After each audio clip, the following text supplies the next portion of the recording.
ഇതെൻ്റെ താനു. ഞാൻ താനുവിനെ സ്കൂളിലാക്കാൻ വേണ്ടി സ്കൂൾ ബസ് കയറാൻ ഇവിടുന്ന് കുറച്ച് 5 മിനിറ്റിലധികം നടന്നിട്ട് വേണം പോവാൻ. അങ്ങനെ താനുവിനെ സ്കൂൾ ബസ്സിൽ ആക്കാൻ വേണ്ടി പോവണം. അപ്പോൾ താനുവിൻ്റെ പപ്പ പറയും, താനുക്കറിയോ പപ്പ എന്താ പറയുക?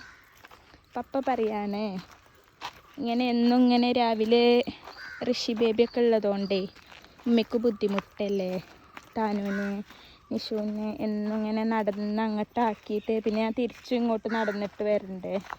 പപ്പ പറയും ഉമ്മി പോവണ്ട, താനു നിഷു ഒറ്റയ്ക്ക് നടന്ന് പോയിക്കോട്ടെ എന്ന് പറയും. പക്ഷേ എന്നിട്ട് ഞാൻ എന്തിനെങ്ങനെ വരുന്നത് എന്നറിയോ?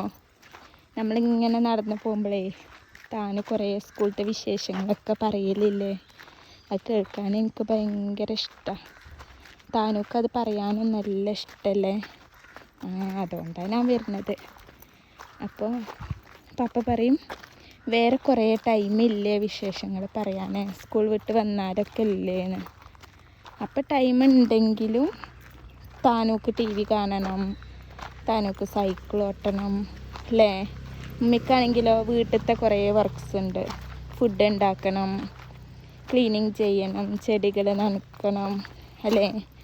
അപ്പോൾ നമ്മൾ രണ്ടാളും ബിസി.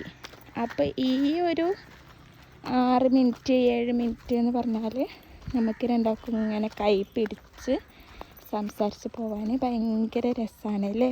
ഇത് നമ്മൾ രണ്ടാളും നല്ലോണം എൻജോയ് ചെയ്യുന്ന ടൈമല്ലേ.